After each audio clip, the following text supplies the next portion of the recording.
en avant, on est parti. Deuxième prise pour Trial and Error, hein, donc essai et erreur, hein, c'est... Putain, quoi. Franchement, là, on n'est pas le 13, c'est bon? Non, on est le 14, ok. C'est avant le 14, tout va bien. Ouf, on a eu chaud. Enfin, oui, on a eu chaud, parce qu'on avait fait un peu moins chaud. Donc, le rewatch Trial and Error, saison 1, avec Florian et Mathieu pour m'accompagner, et ils ont accepté de réenregistrer tout ce qu'on avait fait. Bonjour. C'est encore moi. C'est encore vous. Le comeback. Le fat comeback. Alors, on va donc vous reparler et vous parler de Trial and Error si vous ne la connaissez pas, qui est une série américaine dont la première saison est arrivée sur NBC le 14 mars 2017. Donc ça fait déjà maintenant un peu plus de 3 ans, presque 3 ans et demi d'ailleurs. Et donc c'est une saison avec 13 épisodes de 22 minutes qui a été créée par Jeff Astrof et Matt Miller. Donc Jeff Astrof, à qui l'on doit des scénarios notamment pour Angie Tribeca, Friends, aussi des créations comme The New Old Christine, voilà, et pas mal d'autres sitcoms, parce que c'est un peu sa spécialité. Et Matt Miller, c'est un producteur, scénariste, qui a quelques super cartouches à son holster, voilà, ou à son chargeur, peu importe. Je sais pas pourquoi je suis parti sur le flingue, c'est n'importe quoi. C'est peut-être à cause de Lethal Weapon, voilà, c'est pour ça. C'était une de ses dernières grosses productions, donc L'Arme Fatale. Ici, ça n'a rien à voir du tout avec L'Arme Fatale. Hein, faut être clair, hein, c'est pas du tout fait pour ça. C'est plutôt de la comédie, de la parodie, du mockumentaire, hein, donc du faux documentaire. Et donc, ça nous parle de quoi? Ça nous parle donc en tout cas dans la première saison, de Larry Anderson qui a été accusé du meurtre de son épouse, qu'il aurait possiblement fait traverser une baie vitrée. Et donc tout l'accuse, et pour le défendre, en fait, ils font venir Josh Siegel, qui est un avocat débutant de New York. C'est sa première grosse affaire. Et tout se passe donc de la petite ville de East Peck en Caroline du Nord. Parce que je suis en train de mélanger avec The Staircase. C'est Caroline du Sud, Frédéric. Caroline du Sud, voilà, c'est parce que Caroline du Nord, c'est pour The Staircase, qui a inspiré très fortement la série.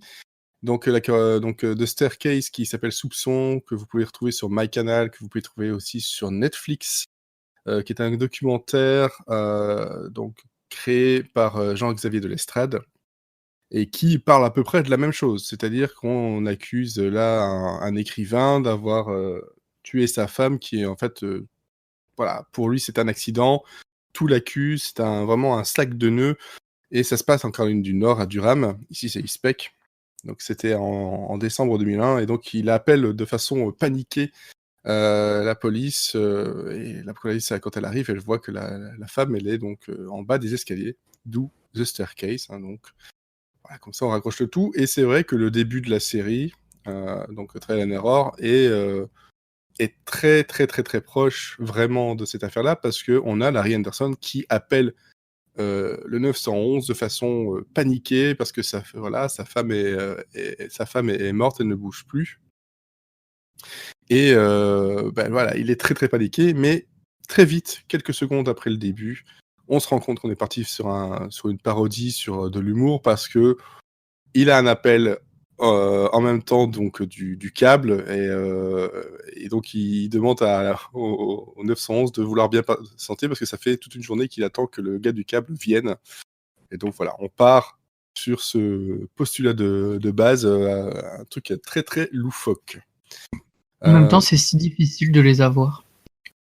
Les gars du câble, ah bah oui, de toute façon, voilà. Oui. Et même quand tu les as, t'es pas sûr que tu les aies. Tu vas les garder longtemps. Ouais.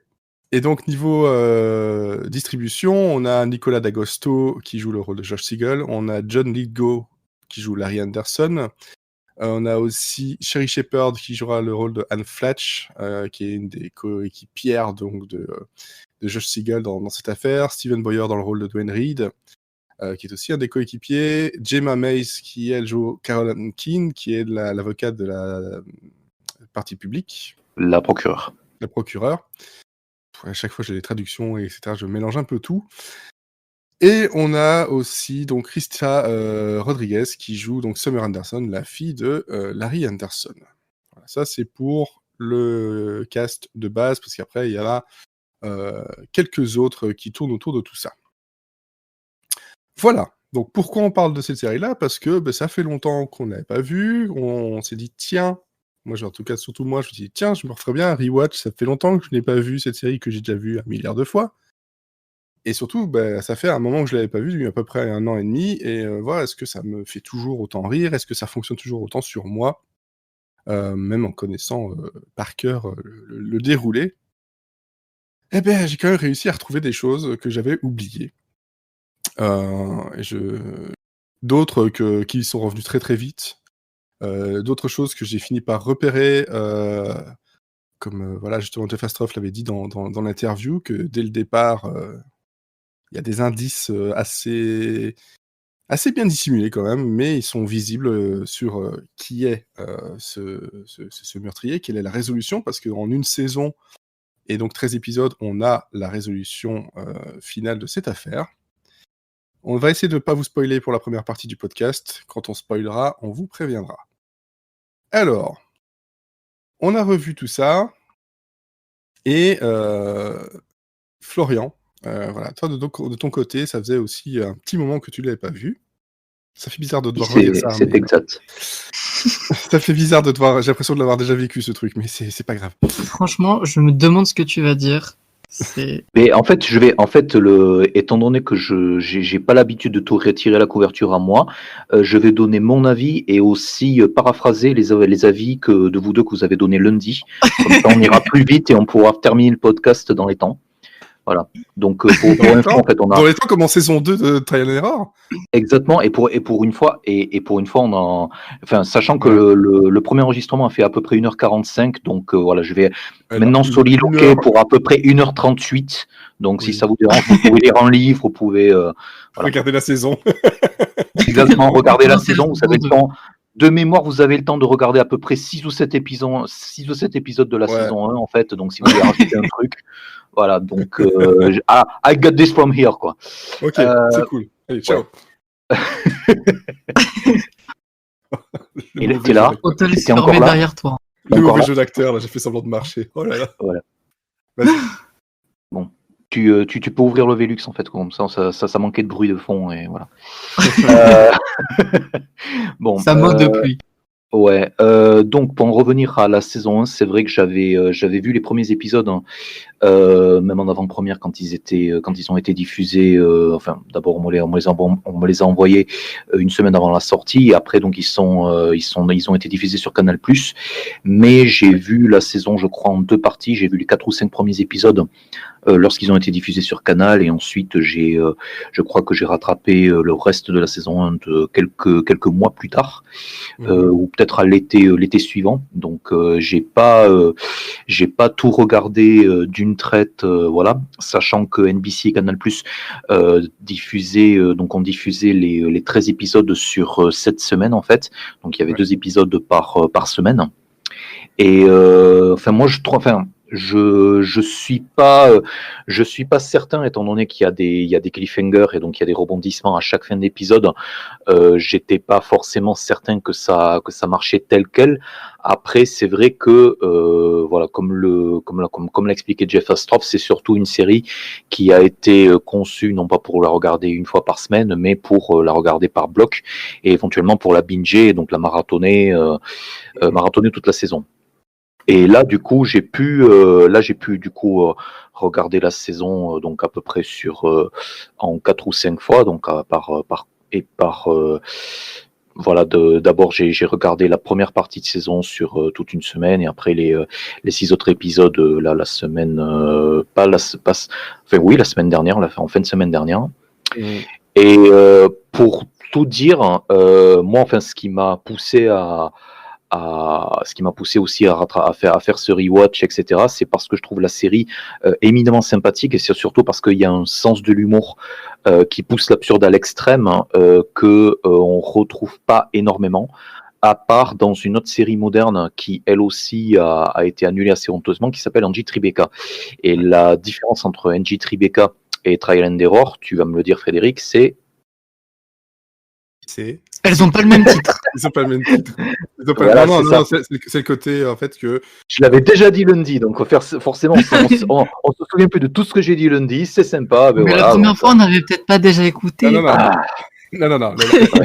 La grosse différence, encore une fois, pour voilà, si c'est pas ce que t'as dit lundi ou quoi, machin, c'est que d'un côté, on a Police Squad, vraiment, Angie Tribeca, c'est du Police Squad très visuel, du slapstick absolument visuel qui va rebondir sur chaque chose de façon très premier degré.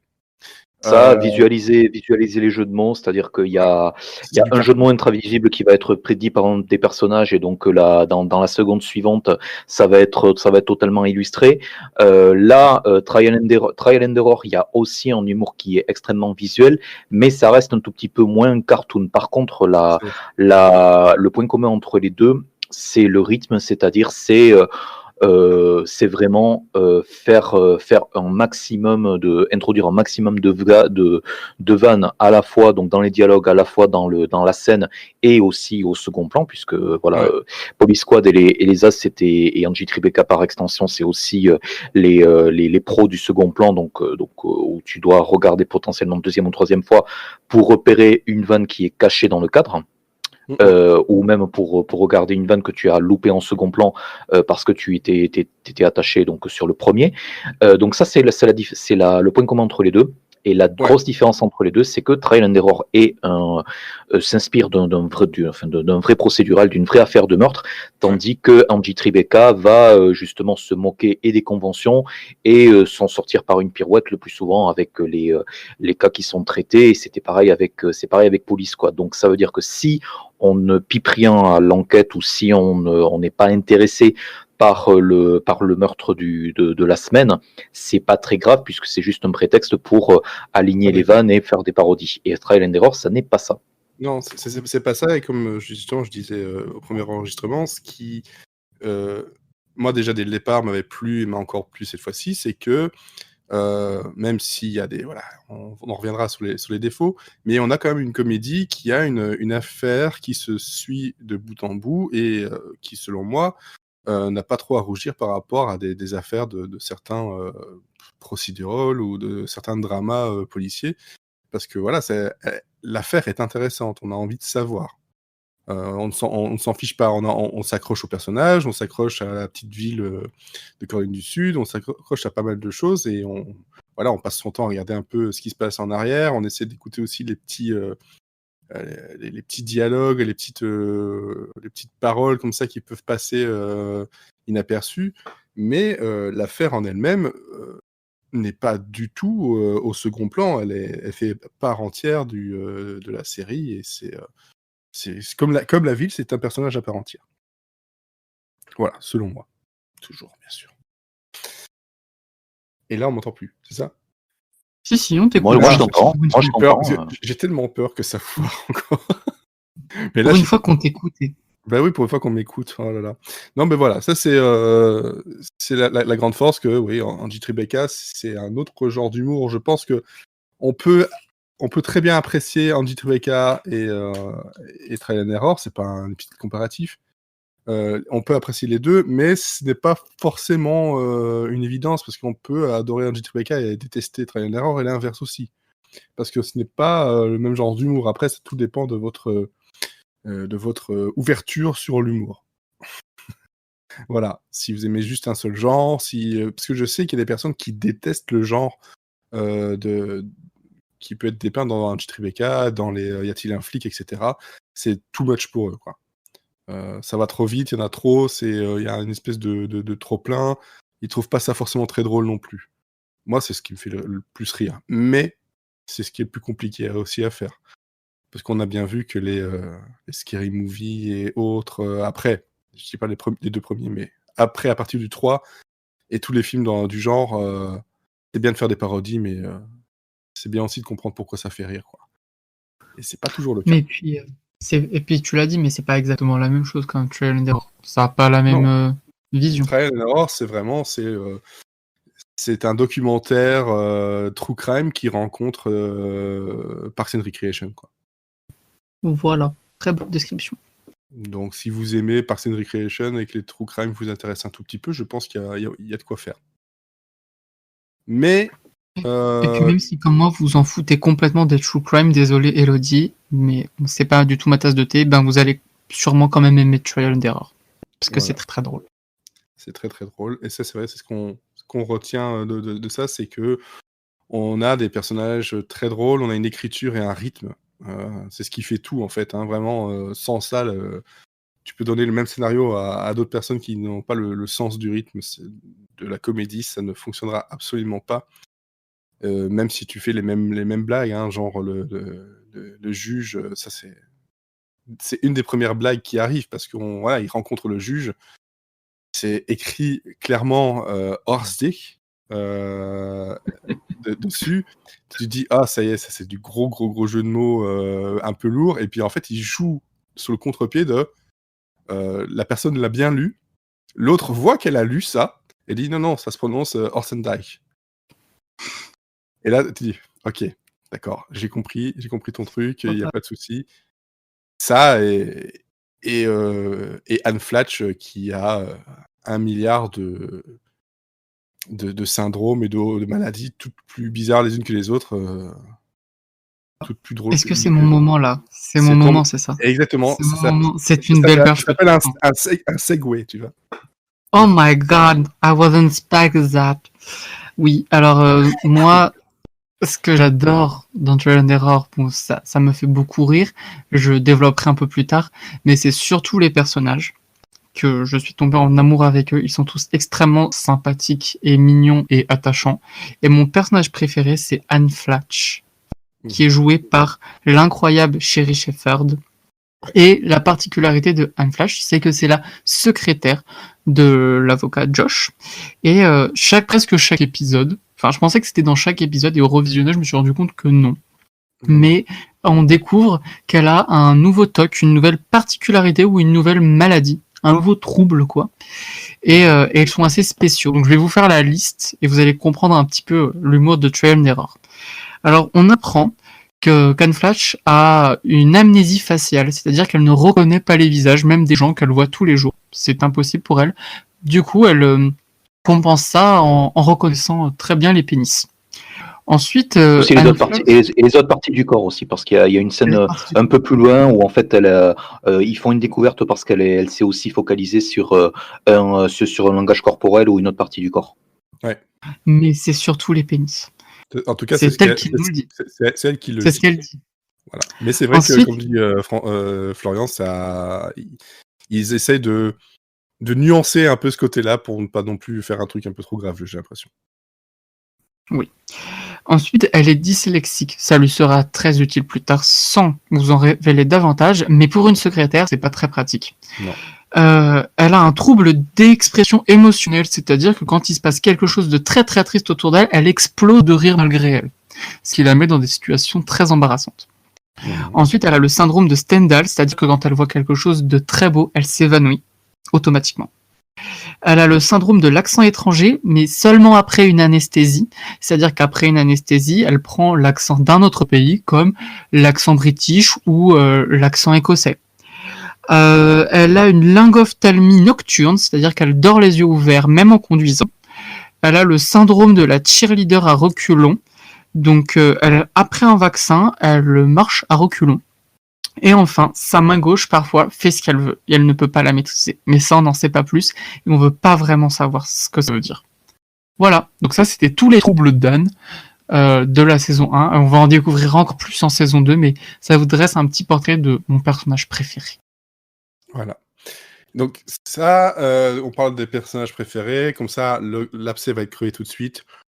Le personnage dont on avait parlé justement dans le premier enregistrement, qui au final est le plus faible, ça reste Summer Anderson, donc la fille de Larry Anderson, qui globalement ne sert pas à grand chose, ou à peine pendant un épisode, mais c'est assez dommage, parce que c'est vrai que, comme tu dis, tous les personnages et même des personnages secondaires ont quand même une caractérisation, un petit truc dont on sait, voilà, ah bah oui, lui, il est comme ça, elle est comme ça, etc.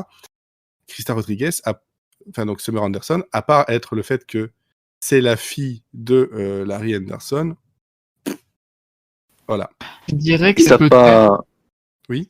je dirais que c'est Enfin, peut-être avec Josh, celle qui est le plus nuancée, qui est la moins excentrique, qui sert de baromètre entre j'habite même- dans la ville, je suis complètement fou, et quand même je vois que on est complètement barré et qu'on va pas bien de nos têtes, mais elle est pas assez exploitée, même dans ce sens-là, ils vont pas assez Oui. loin, alors C'est qu'il y ça, a des c'est personnages qu'on voit la deux scènes, caution, ouais, voilà, c'est la caution de, comment on dit, je sais plus. de contre l'insanité, enfin pas l'insanité, mais Voilà, la, vous avez la, compris. la la santé, caution la santé pince mentale. sans rire. C'est la caution pince sans Voilà, rire, même. Voilà, c'est ça. la Et caution elle normale. pourrait du coup servir et être là et avoir une vraie histoire, mais à part quelques intrigues secondaires qui sont presque même moins développées que des personnages qu'on verrait 3 scènes dans la série, elle sert pas à grand chose. C'est un peu dommage parce que la série quand même reste une série chorale, je trouve. Pas exactement, mais on s'en rapproche. Et du coup, avoir un personnage un peu plus faible là-dedans, c'est tâche. Et je l'avais pas dit dans l'enregistrement, mais il y a 2 nouveaux personnages qui arrivent dans la saison 2. Et on verra un peu plus tard, mais il y en a un qui est très très mis en avant et l'autre, je le trouvais très en retrait. Donc au moment où on parlera de la saison 2, je pense qu'on pourra revenir sur ce point parce que ça fait un peu une reproduction d'erreurs, je trouve. Oui, c'est ça. Bon, après, encore une fois, Après, oui, vas-y. je voulais nuancer, je voulais juste nuancer par rapport à ce qu'on disait sur la faiblesse de Summer, c'est que ça vient, je pense que ça vient plus de l'écriture que de l'actrice. Et en fait, je pense qu'il y a justement la majorité des intrigues secondaires, en fait, bon, parce que bon, ça reste quand même une série rythmée. Donc, les intrigues secondaires de Summer, on doit en avoir pour 4 ou 5 sur toute la saison. C'est clairement pas le personnage le plus important. Mais ce qu'on lui donne à faire, c'est voilà une nana qui est super stressée et anxieuse avec l'approche du procès de son père. Donc en fait, elle va chercher des dates elle va chercher des dates sans lendemain, dont un en fait qui est super bien foutu, mais qui est pyromane. Et en fait, ça devient, enfin, sur la première moitié de saison, ça devient un espèce de running gag qui est beaucoup moins drôle que le reste que le reste de ce qui se passe dans l'épisode. Et il y a plein de choses que l'on voit dans la série, enfin dans la saison 1, où on se dit, tiens, c'est intéressant, peut-être ça va être exploité, et en fait, ça l'est pas autant qu'on voudrait. Et donc il y a un moment en fait dans la deuxième partie de saison où Carol Keane tombe sur des anciennes émissions donc accablante de public access en fait de la télé locale, hein, enregistrée par Larry Anderson, donc alors que 30 ans plus tôt, et en fait c'est joué par John Lithgow avec une perruque marrante.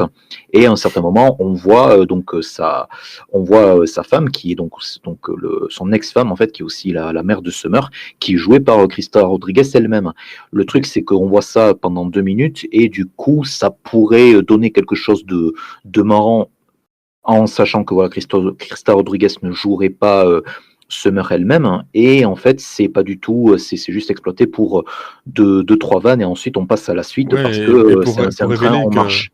ouais, et pour révéler hein, le fait que, bah voilà, c'est la fille adoptive, mais en fait, en gros, elle finit par apprendre que, oui, il l'a adoptée, mais c'est quand même lui le père biologique, enfin, plus que possible, quoi.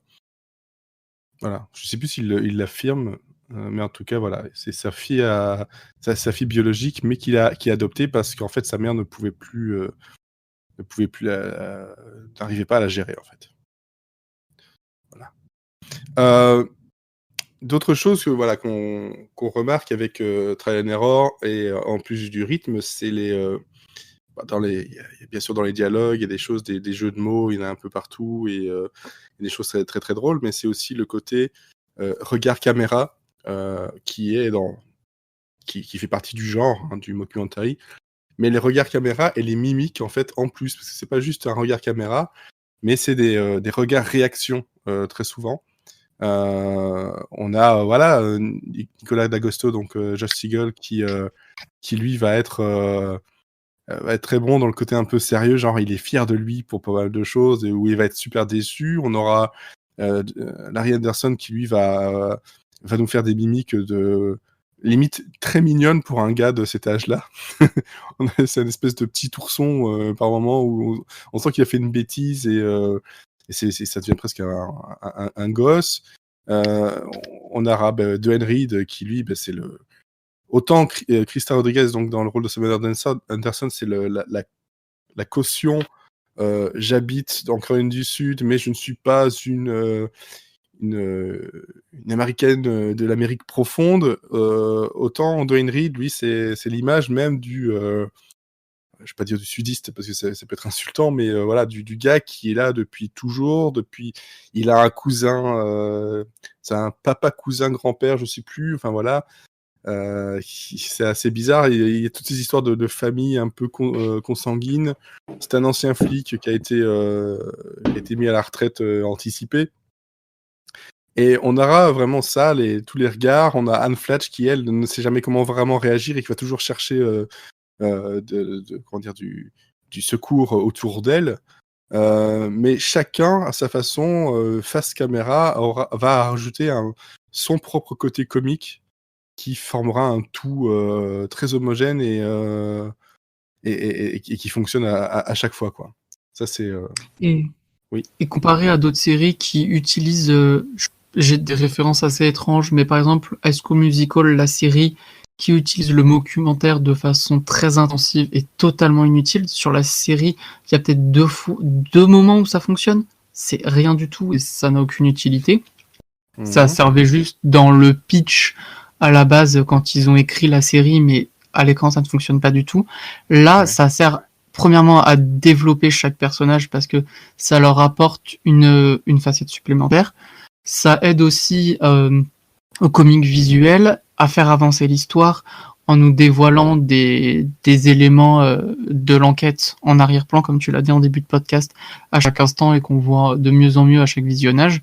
Ça enrichit la série et ça lui donne une vraie identité que d'autres documentaires n'ont absolument pas. Ouais, et puis ça enrichit aussi la ville en elle-même, qui devient de plus en plus réelle, en tout cas avec son histoire, ses particularités, le fait que, en tant qu'avocat, il se retrouve en fait dans le bureau d'un taxidermiste parce qu'il n'y avait pas d'autre endroit pour ça, parce qu'ils n'ont pas l'habitude d'avoir ce genre d'affaires du tout. On a ces particularités-là, le fait que c'est pas la peine de mort, c'est qu'il sera tué par un ours. On a le coup de boulets de canon tous les jours à 5 heures qui tire un peu partout et qui fait partie des 3-4 causes de mort à Eastpeck. Hein, comme on l'avait déjà dit, forcément, ça fait bizarre de répéter ça, mais bon. On a les boulets de canon, on a l'emphysème, on a Larry Anderson maintenant qui est le 4e, et le premier, c'est... et je l'oublie à chaque fois. Je retiens emphysème. T'as dit l'obésité ? L'obésité. Voilà, c'est l'obésité, l'emphysème, les boulets de canon et Larry Anderson. Ça fait partie des causes de mort fréquentes, justement, à Eastpeck. Donc voilà, ça c'est quelque chose qui m'avait marqué, qui encore maintenant fonctionne.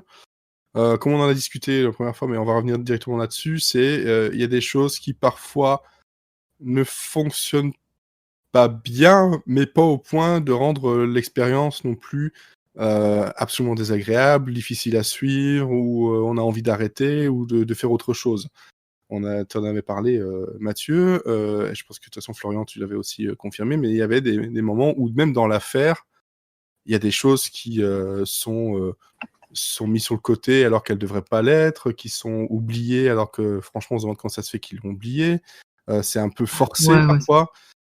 C'est ça, chaque épisode a un cliffhanger.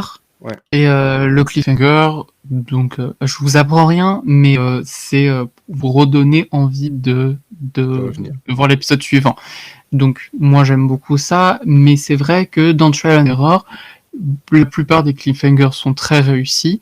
Les derniers cliffhangers le sont un peu moins parce que on sent qu'ils ont besoin de, à la fois, c'est un peu bizarre parce qu'ils ont à la fois besoin de rajouter des éléments supplémentaires pour pouvoir poursuivre la saison sur une nouvelle voie, C'est, je crois, à la fin de l'épisode 11 pour l'épisode 12, et l'épisode 12 finalement est vraiment peu utile. Et ils auraient pu se limiter comme la saison 2 à 10 épisodes, parce qu'ils nous donnent beaucoup d'intrigues secondaires ou de détours d'intrigues qui sont pas franchement utiles, et on aurait pu directement aller à la conclusion de l'affaire. Après, comme a dit Monsieur Series, ça va pas vous gâcher le plaisir, l'épisode est quand même réussi, mais c'est partie des moins bons. Et aussi, un des trucs qui est du coup un peu gênant, c'est que c'est ce que j'appelle des faux cliffhangers. Si on te dit, en fait, il s'est passé ça, et ça se termine, et en fait, au début de l'épisode suivant, on te fait, en fait, c'est pas vraiment ça non plus. Et puis, le cliffhanger a aucun intérêt finalement. Et ça m'a, au visionnage suivant, quand j'ai pu vraiment voir le déroulé de l'enquête dans sa globalité, une enquête qui est très bien écrite, les rebondissements, comme je l'ai dit, sont assez bons dans l'ensemble, et c'est une enquête très très farfelue, mais qui reste cohérente et surprenante. À certains moments, sur la fin, elle devient vraiment tirée par les cheveux, et les cliffhangers sont pas très bien amenés. Mais c'est un des seuls points négatifs que j'ai à dire sur la série. Voilà. Ouais. Je pense le cliffhanger d'ailleurs qui arrive juste avant la fin de la saison, que du coup on ne spoilera que à la fin du podcast, mais juste avant la fin de la saison, il y a un des cliffhangers où donc Larry est totalement acculé par encore un plan de défense, et donc une preuve enfin qui ne marche pas, et il prend et donc du coup il prend l'initiative de confesser devant la juge et en présence de Caroline Keane le meurtre de Margaret. Et donc sur le début de l'épisode suivant, il est suivi par l'ensemble des protagonistes sauf Josh. Et du coup, c'est quelque chose qui est très. Je suis coupable. C'est ça, je suis coupable. Et elle le fait, bah non, alors du coup, arrêtez tout. Et c'est tout. Ouais. Et ça se termine vraiment en 20 secondes. C'est ça, et c'est très. Et en fait, c'est ça. Je pense que là, en fait, on atteignait les limites en fait du cliffhanger qui te fait dire c'est quoi ce délire. En fait, c'est le problème avec le ton qui est respecté, donc d'avoir un crescendo dans les emmerdes envers Josh, un crescendo dans les rebondissements, un crescendo dans une idée qui est poussée à l'extrême, notamment par exemple le traitement médiatique de l'affaire avec la télé locale qui pousse le sensationnalisme dans le dernier retranchement, jusqu'à faire le détecteur de mensonges eux-mêmes en direct à la télé, pour attirer l'audience et que Larry se prête au jeu.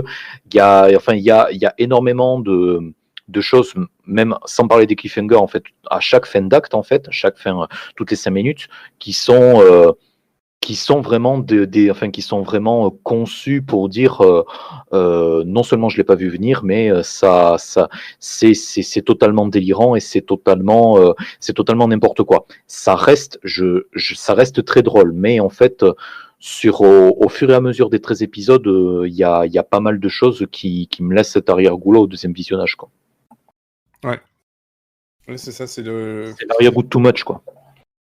Ouais, c'est. Quand tu sais où est-ce qu'ils vont, et quand tu vois venir le suspense, tu te dis c'est pas si bien amené que ça, alors qu'au premier visionnage, j'avais trouvé ça complètement ouf et très très drôle. C'était moins le cas. Je pense que c'est ça aussi, et j'y réfléchis entre les 2 enregistrements, mais je me suis dit c'est peut-être parce qu'on sait comment ça va aller et où ça va que ça fait ressortir tout ça. Ça veut pas dire que on peut pas le voir la première fois, mais je pense que ça ne fait qu'être accentué au deuxième, troisième, quatrième visionnage, parce que tu dis oui, bon, en fait, ça sert à rien, ça c'est du remplissage, et ça c'est un peu embêtant, quoi, mais c'est pas non plus très très grave, mais c'est vrai qu'on aurait peut-être pu, je sais pas si on aurait pu faire que 10 épisodes, parce que je pense qu'aussi. Je pense que oui. Mais oui. En enlevant un personnage secondaire et en enlevant l'épisode 12, finalement. Il y a peut-être moyen, de toute façon, on verra qu'en saison 2, ils n'ont pas eu le choix et ils l'ont fait. Mais à voir aussi si avec 10 épisodes, toutes les intrigues en saison 2 sont nécessaires. Oui, c'est ça, c'est pas parce que ça fait 10 épisodes que tout est nécessaire et voilà, et fonctionne très bien. Hein. ça peut être aussi, on verra qu'il y aura d'autres, en tout cas pour moi, il y aura d'autres soucis, quoi. Bon. Sur quoi on va? Est-ce qu'on va sur le côté spoiler déjà ou pas? Ça sera encore, on parle pas du casting, on parle pas de de ma pademoison face à Nicolas D'Agosto. Si, mais je pense qu'on va mettre ça du côté de la barrière du spoiler, parce qu'à partir de maintenant, je pense que on va parler du casting, on va parler de ce qu'ils font, de ce qu'ils disent, etc. Okay. Donc voilà, c'est la barre. Voilà. Moi, j'ai à partir de maintenant, il se peut qu'il y ait des spoilers ou en tout cas des révélations de certains gags ou même de l'intrigue. Donc si jamais, voilà, désolé, mais on peut pas ne pas faire sans. On vous aura plu. On a fait plein d'épisodes de Trial and Error sans spoiler auparavant dans le podcast. Ouais, dans le podcast. Vous pouvez consulter sur lecerigraphe.fr.com, je ne sais plus, je suis désolé.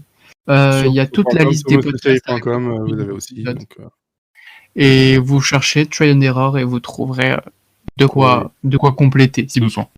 Oui, c'est ça, vers 2017-2018, il y a pas mal de choses. Donc, effectivement, tu nous avais parlé, Florian, la dernière fois, et à raison, de ta pamoison devant Nicolas D'Agosto, son rôle, l'acteur qu'il est, etc. Et ben maintenant, tu peux le refaire, tu peux le redire. Vas-y, fais-toi plaisir.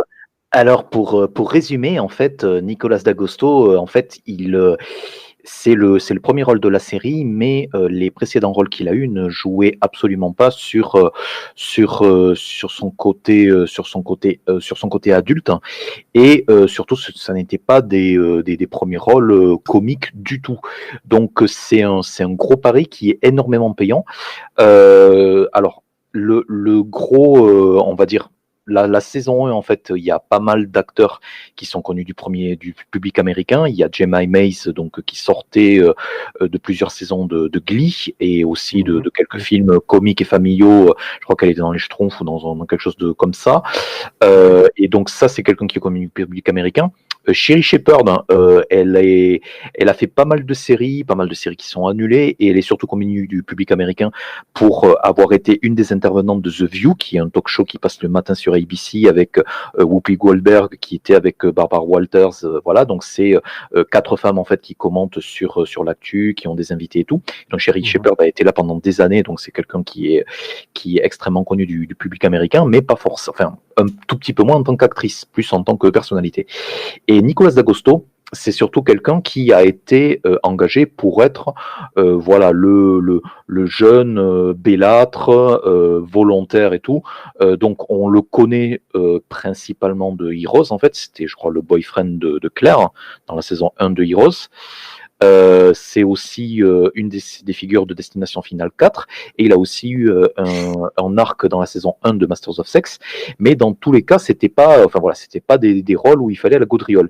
Et là il fait quelque chose qui est vraiment que je trouve vraiment sous-estimé, parce que il joue pas énormément le straight man, c'est-à-dire la personne pince sans rire. Donc dans la moitié des scènes, clairement il va réagir donc à tout, enfin toutes les répliques et toute l'insanité et la folie qui se passe donc autour de lui à chaque scène.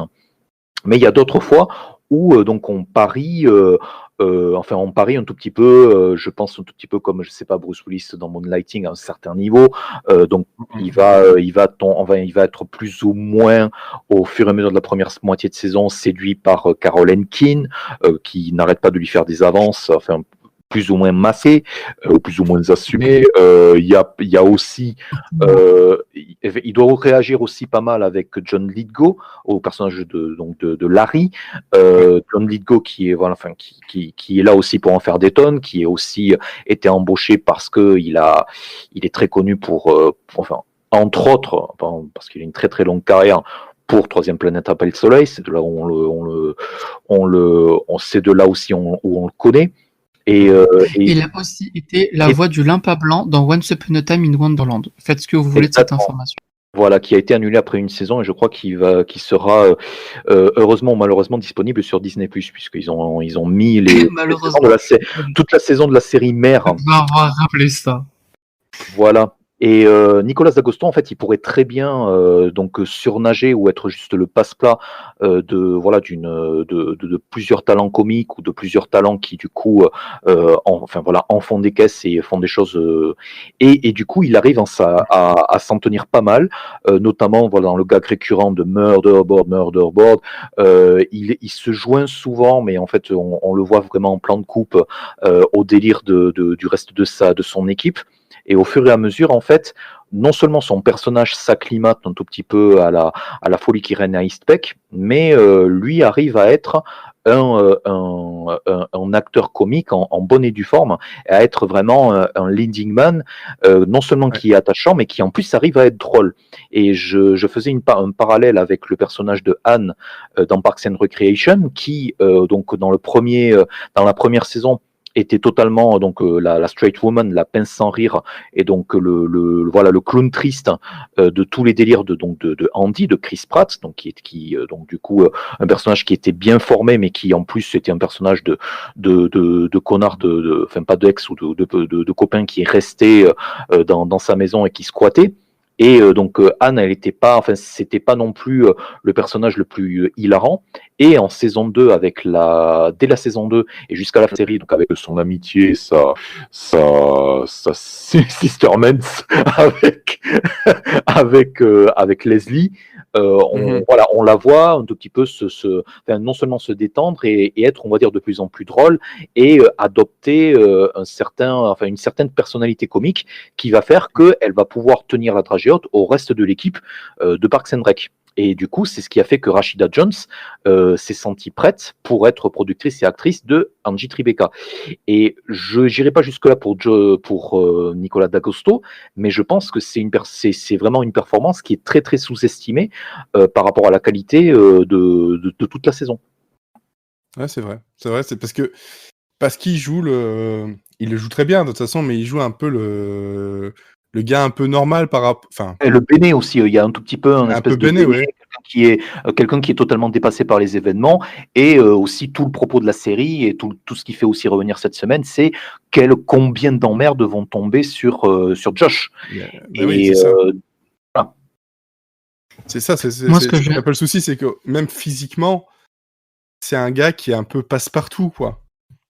Voilà, moi c'est ce que j'adore avec ce personnage. Pas qu'il est pire, Oui, mais moi ce que j'adore avec ce personnage, alors que ça pourrait être très casse-gueule, dans les séries je suis plutôt friand des personnages secondaires, c'est pour ça que j'adore Caroline Keane ou Anne Flatch ou Dwayne.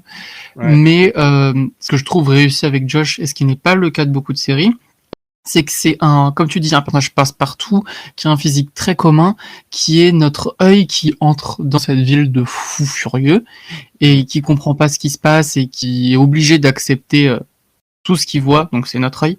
Mais au fur et à mesure des épisodes, il va prendre de l'ampleur, et il va rentrer dans cette ville, rentrer dans ces délires-là, et créer ses propres délires.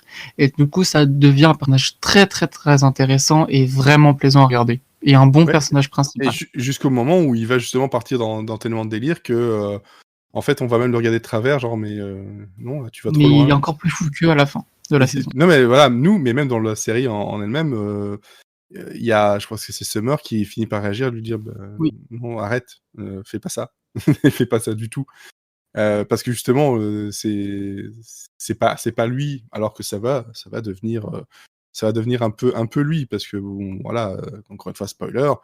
Après cette enquête-là, à la fin de la saison, il y a une autre enquête qui va arriver de façon totalement providentielle et qui fait que il va rester là. Ça et d'autres raisons aussi, hein, parce que Caroline Keane et Josh, ça va pas être que des ennemis, hein, il faut bien le préciser. Toi, D'après ce que j'avais compris à la fin de la saison, c'est qu'il a déjà, une fois que l'affaire Anderson est résolue, il reste, il reste, et en fait, on le voit créer sa propre agence propre agence, pas son agence, son propre bureau d'avocat, donc avec Anne, etc. Et c'est là où la première affaire arrive. Oui, c'est ça. Oui. C'est ça, c'est exactement ça. Enfin, qui arrive. Si je dis pas de bêtises, la saison se termine sur le panneau. La pancarte à l'entrée de la porte. Ça se termine surtout sur ça et sur la télé, en fait. et la journaliste. Et la télé. La journaliste qui annonce que donc une valise avec un corps dedans a été retrouvée dans le East River. C'est ça, East Peck River, je sais plus, enfin voilà le nom exactement. De toute façon, c'est compliqué parce Et- que Ispec, l'ouest Ouais. et à l'est d'Ispec. Même moi, je Oui, sais c'est ça. plus.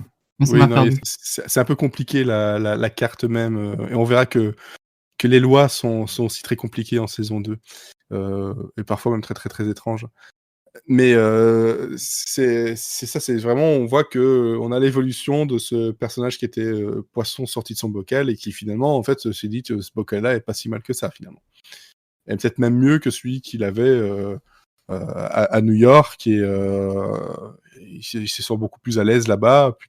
Là, il se sent grand, alors qu'à New York, ben, c'est le petit.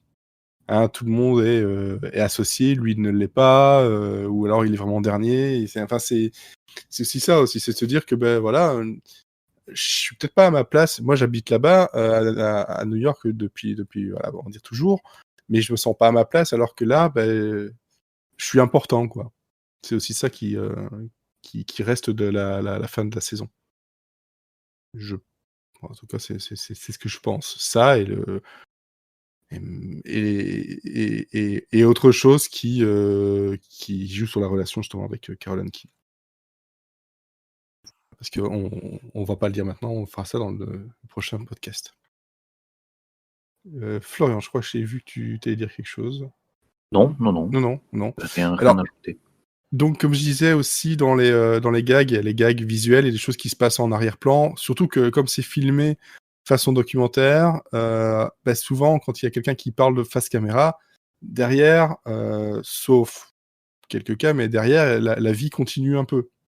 Donc, il reste toujours des petites choses qui se passent, des petits détails, des petits trucs dans la vie de tous les jours ou à l'arrière qui fait que ça en est drôle et que ça en vaut la peine de revoir l'épisode, parce qu'en fait, on est tellement concentré sur ce que la personne dit à l'écran que derrière, en fait, il y a des choses qui se disent, il y a des messages qui sont passés, des messages même qui vont donner la réponse, entre guillemets, de meurtrier qui s'avérera être en fait un accident avec une chouette qui rentre dans la maison et qui pousse Margaret contre la baie vitrée.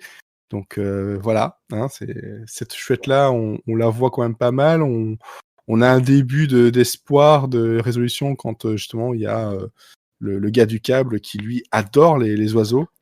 On se dit ben voilà, ils ont trouvé qui c'était, parce que bon, il y avait pas mal de doutes sur le fait que je crois qu'ils avaient trouvé des poils, mais ça c'était les cheveux finalement du taxidermiste, donc ils ont pensé que c'était le taxidermiste. En fait, ils pensent que tout le monde est coupable, tellement ça n'arrive pas chez eux. C'est vraiment ça. Donc ça, c'est ce que j'ai beaucoup aimé. Et par contre, des choses que moi, je me rappelais plus tant que ça, c'était les petites réponses, en fait, limite en messe basse, de certains personnages à certains autres dialogues. Comme je l'avais utilisé, donc dernier enregistrement, je vais encore l'utiliser, mais c'est la blague à la con, justement, ça prouve bien que une blague, selon la personne, selon la façon dont c'est fait, ça peut être plus ou moins drôle, en tout cas plus ou moins accepté. Et en fait, on remarque que Larry a caché beaucoup de choses, dont il y a un truc par contre qu'il n'a pas caché, c'est le fait qu'il avait 3 testicules. Et ça, il le répète, et au moment où la dernière fois où il les répète avec justement Josh, quand ils sont donc dans ce bureau, il y a Dwayne qui, tout bas, en regardant un peu la caméra, répond comment ça se fait, il en a une de moins en fait. Et il joue sur la blague, voilà, la blague du nombre de testicules, mais il n'y a pas que cette blague-là, c'est vraiment le nombre de fois où Il est bien fait. une personne, c'est bien fait, mais une personne va répondre ou réagir en fait à un truc qu'il trouve bizarre, mais d'une toute petite voix sur le côté, et ça passe. Voilà, et quand tu le regardes, tu dis ah oui d'accord, enfin, c'est ça qu'il a dit, et parfois c'est vraiment sur le côté ou en arrière-plan avec ben, justement Dave, le taxidermiste, qui va de temps en temps à l'arrière pendant que Josh va parler à la caméra dans le bureau, ben lui il est à l'arrière avec la fenêtre de son de sa boucherie, hein, on va dire ça, c'est plutôt une boucherie de taxidermiste où il va faire des choses derrière. On va voir l'ours, on va voir pas mal de choses, la blague de la petite du petit hamster là qui fait justement que Josh trouve les gens bizarres là-bas parce que quelqu'un amène un hamster pour l'empailler et qu'il ait l'impression de lire un petit livre. Et eux, lui, il trouve ça dégueulasse, alors que tout le monde là-bas se dit: «Ah si, je trouve ça mignon». Ils sont là en train de jouer avec le hamster mort. Il dit: «Oui, je me vois bien dans cette position-là, en train de lire. Oh, c'est rigolo, c'est mignon avec ses petites lunettes et machin». Et c'est vraiment tous ces petits détails-là qui font la vie et l'humour. C'est pas juste des blagues sur des jeux de mots, des conneries. C'est un tout, quoi. Et ça joue dans les détails, dans quasiment rien, en fait. Moi, si je peux réutiliser aussi donc une anecdote que j'avais beaucoup aimée au revisionnage, que j'avais pas vu la première fois, c'est pour rejoindre le documentaire. C'est bon, encore Anne, hein, je suis désolé. La prochaine fois, je passerai sur le podcast de la saison 2, j'essaierai de parler d'un autre personnage un peu plus. C'est ça, je vais pas faire de promesses non plus. Ouais, Christine Chenoweth, et puis voilà, c'est tout. Oui, comment t'as deviné enfin? On l'a déjà fait, je te le dis. C'est pour ça. C'est donc les personnages qui découvrent quelque chose d'inattendu. Ils sont réunis dans leur bureau et la caméra passe sur Anne pour avoir sa réaction. Et Anne voit que la caméra la pointe et elle comprend pas pourquoi on la pointe et pourquoi il y a une caméra sur elle. Du coup, c'est vraiment en arrière-plan parce que les autres personnages sont devant. Juste la caméra pivote un tout petit peu. Et Anne comprend pas pourquoi on la regarde et du coup elle se retourne et il y a un coq empaillé derrière elle et du coup elle se dit oh bah tiens c'est peut-être le coq. Et puis voilà, et ça continue. Mais c'est juste ça, mais ça fait rigoler pendant la moitié de l'épisode et j'y ai pensé après pendant 2 jours et ça continue de me faire rire. En fait c'est le coup classique du reaction shot, sauf que là ça donne plutôt l'impression de l'anti-reaction shot. Parce que d'habitude, en fait, on va entendre quelqu'un qui parle, il va se passer une réaction, etc. Et puis, en fait, la caméra va aller sur les personnes qui sont en train de vivre la scène à l'extérieur pour voir un peu comment ils réagissent. Sauf que là, ça arrive avec Anne, mais ça arrive avec d'autres aussi, où en gros, ils vont venir te le chercher et puis ils sont là, genre, mais qu'est-ce que tu fous là? C'est là-bas que ça se passe, quoi. Casse-toi de là, c'est là-bas que ça se passe. Mais c'est ça aussi qui, la prise le contre-pied à chaque fois qui est pris est très drôle, quoi. Il y a aussi, il y a aussi pas mal de méta qui est beaucoup moins utilisé dans les autres documentaires, où donc du coup, il y a au moins 4 ou 5 fois dans la saison où donc les personnages se rendent compte de la présence de l'équipe de tournage. Et par exemple dans The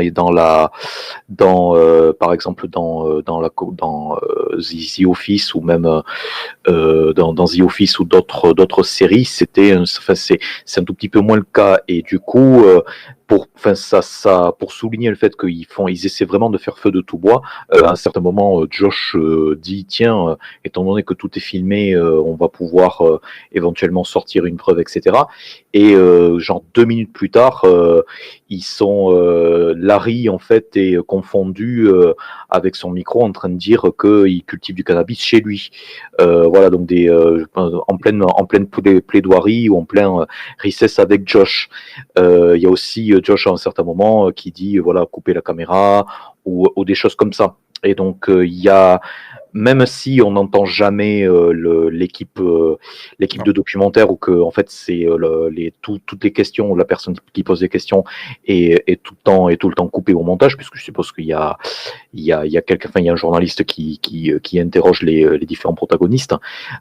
C'est quand même, enfin, l'équipe de tournage quand c'est utile, arrive aussi à être source de vannes dans la série. Donc Ouais, non, c'est ça, c'est une autre utilisation même du documentaire qui va jouer justement avec le rythme et en fait, tu disais que c'était Josh notre regard, mais en fait, Josh c'est juste notre guide et nous on est clairement la caméra qui est juste là en train de vivre les trucs et genre bon bah tout ce que tu peux faire c'est vivre ce qui se passe, quoi, c'est tout. C'est absolument tout. Je pense que on a pas mal résumé cette fois-ci, on était un peu moins moins On était dispersé, plus à l'essentiel. plus à l'essentiel, mais globalement, oui, ce qu'on retient de là, c'est que c'est une série qui, à l'heure actuelle, c'est compliqué de la trouver. Voilà, faut le dire. Vous les trouvez en DVD. Envoyez-nous des DM, on vous aidera. Puis c'est tout. Parce que C'est ça. faut bien vous envoyer sur des trucs sombres. J'aurais dû demander ça à Amazon Prime de rajouter Trial and Error. Peut-être qu'ils vont l'ajouter sur Peacock et puis après on l'aura sur autre chose. Qui sait. De toute façon, c'est vrai que légalement, c'est compliqué. La saison 1 se trouve en DVD, mais vous pouvez la commander, je pense, j'avais dit sur amazon.co.uk. En tout cas, c'est là où je l'ai vu. Mais Sachant que la série, enfin au moins les 2 saisons en fait sont dispo sur Prime Video, mais aux États-Unis, voilà. et à l'achat, et que ce soit à l'achat ou en, je crois, en streaming, etc. Ouais. Et il y a aussi effectivement le DVD, mais qui est le DVD, je crois, en manufacture on demand, donc c'est à la demande. Voilà. Ouais, voilà, donc c'est assez compliqué. C'est vrai qu'on aurait pu choisir une série plus simple pour vous de la retrouver, etc. Parce que Canal avait des épisodes, mais bien, là, ils sont pas sur MyCanal. Mais bon, voilà, on a envie de parler de ça. Non, et enfin, étant donné que c'est ce que j'expliquais, c'est pas une série, c'est pas une série à eux, c'est pas une création originale à eux, c'est pas non plus une série américaine qui fait partie des comment ça s'appelle, qui fait partie des deals qu'ils ont avec l'écran, avec des grosses chaînes, donc notamment Showtime et FX, où du coup il y a une grosse majorité du catalogue FX et une majorité du catalogue de Showtime, y compris récemment Penny Dreadful, qui est disponible sur MyCanal, puisqu'ils ont un deal de plusieurs années avec eux, avec Showtime et CBS. Et étant donné que c'est une série qui est produite par Warner, ils ont eu l'exclu pendant un an. Je crois que la série n'a pas été diffusée ailleurs ensuite, même si elle est doublée en VF. Et donc voilà, c'est parti tel quel. Le gros risque avec ça, c'est que ça va rejoindre le panthéon des séries récentes qui a été bien reçu à l'époque de sa diffusion, mais étant donné qu'elle est dispo nulle part, va rester l'œuvre de va rester vraiment aimé d'un petit groupe d'aficionados, alors qu'à la base c'est quand même une série grand public. Mais ce qui me trouve bizarre, parce que en voyant ça, c'est que en même temps, donc on en avait parlé la dernière fois, mais en même temps était arrivé Great News, qui a eu 2 saisons aussi, qui est dispo sur Netflix. Là, je me demande un peu pourquoi, quand même. Pourquoi pas avoir Trial and Error aussi, alors que globalement...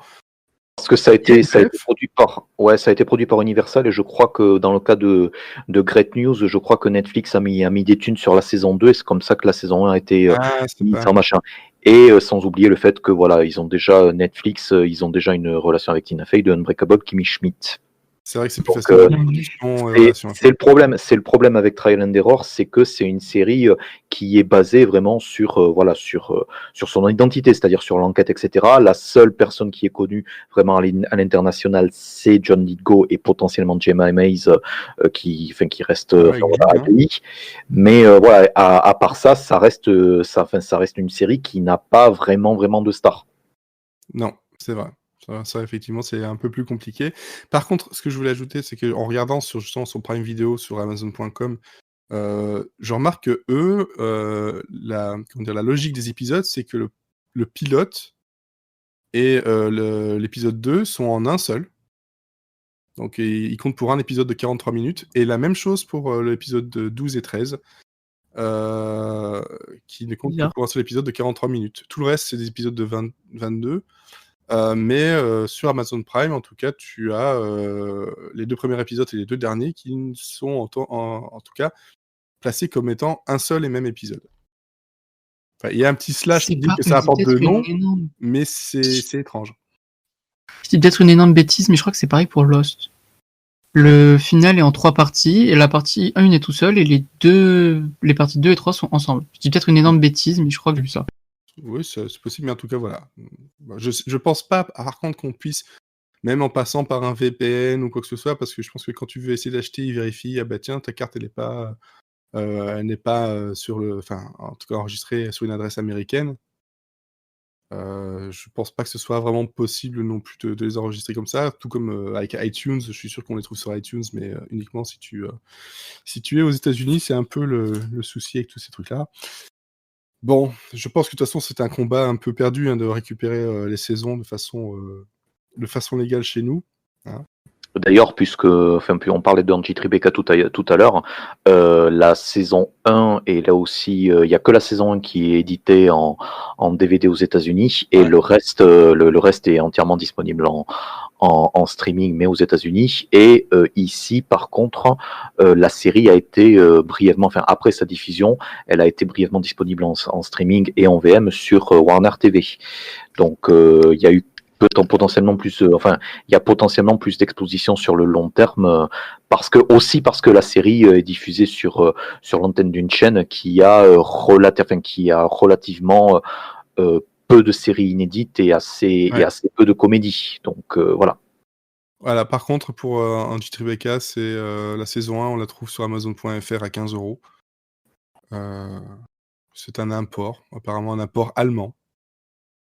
Mais qui contient audio anglais, allemand, espagnol et sous-titres allemand, anglais, espagnol. Donc. Rico. Voilà. Donc, franchement, ça reste regardable à 15 € le DVD de la saison 1. Après ça, on en revient à aux remarques qu'on me fait beaucoup. Faut quand même être anglophone et il faut quand même lire les sous-titres anglais. Parce que justement, merci parce que c'est un truc que j'avais précisé et tu l'as dit tout à l'heure. La saison 1, c'est sûr. La saison 2, je ne suis pas convaincu du tout. En tout cas, il y a eu une VF de Trial and Error et pour avoir vu quelques épisodes de la saison 1, je me suis dit, je vais quand même lui laisser sa chance. Les comédiens sont pas mauvais, mais on manque pas mal des accents. Le côté du sud, les petits jeux de mots, etc. Il y a un truc qui manque et qui rend la série un petit peu plus faible, je trouve. Et je dis ça tout en précisant bien que moi, je suis quelqu'un qui défendra très souvent la VF. Voilà, je ne suis pas à vous dire il faut absolument regarder en VO, mais sachez-le quand même, c'est que on voit que c'est une série qui n'a pas été prévue pour l'international, donc les références et les machins, on y va à fond. Je confirme qu'il y a une saison 2, il y a eu un doublage français pour la saison 2. Ouais, je vois je vois les voix j'étais en train de regarder ça en même temps, je vois des voix FR sur les personnages de la saison 2 et la raison pour laquelle je le sais particulièrement, c'est parce que tu l'as en stock. Je n'en dirai pas plus. Oui, j'ai compris. C'est bon. Ah ben oui, si, en fait. Ah oui, si. Mais c'est juste que je n'ai vérifié que la saison 1 de toute façon et ça m'a été suffisant. Et puis surtout bon voilà, il y a des séries comme ça où ça ne me dérange pas quand il y a pas trop de jeux de mots, genre par exemple Flash que je suis en train de découvrir en ce moment, il m'arrive parfois de passer de VF à VO sans souci, ça passe très bien. Parce que c'est pas là-dedans où qu'ils vont dire va être non plus ultra important en VF ou en VO. Donc je dis pas que c'est pas une série très intéressante, hein, mais encore une fois, les jeux de mots, il y en a pas tant que ça dans Flash. Okay. Tu découvres Flash, mais personnellement, je suis un peu plus JavaScript. Mais je sais que Flash, là, il va bientôt être annulé un peu partout, donc. Je crois que c'est même le cas. En fait, je crois que les navigateurs, les navigateurs leaders, ils ont retiré l'affichage de Flash depuis l'an dernier. Ouais, parce qu'avant ils mettaient un message, maintenant ils le mettent plus. Ouais, effectivement. Attention, Flash n'est bientôt plus. Bon bref, c'est autre chose. En tout cas, merci à vous deux d'avoir refait ça d'une autre façon, avec peut-être d'autres choses en plus.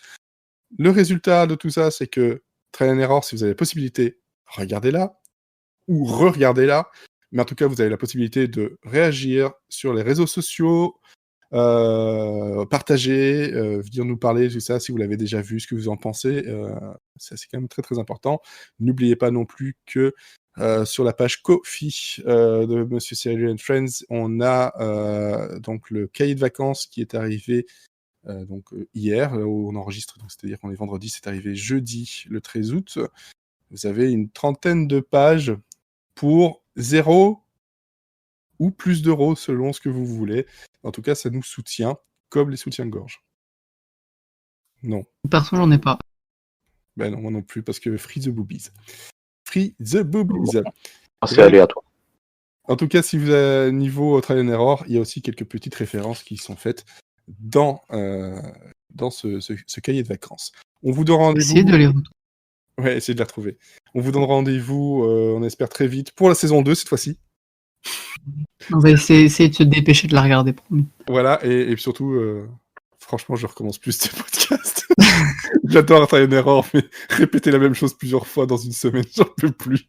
J'en peux plus du tout. Je suis pas prof, hein, merde. Bon, allez.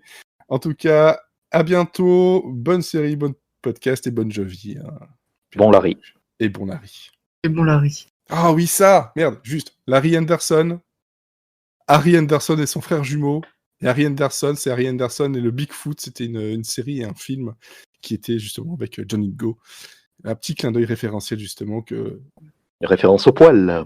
Une référence au poil.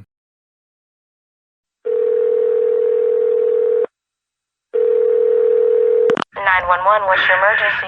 It's my wife. There's blood everywhere. I think she might be dead. Okay, sir. You need to send an ambulance right away. Oh, call waiting. I'm so sorry. I need to grab that. Sir? It's the cable company. I've been waiting for them all day. They're impossible to pin down. But my wife is genuinely injured, maybe dead. I just really need to take this. Yes, hello. I was promised someone would be here between 12 and 5. Still 911. Oh.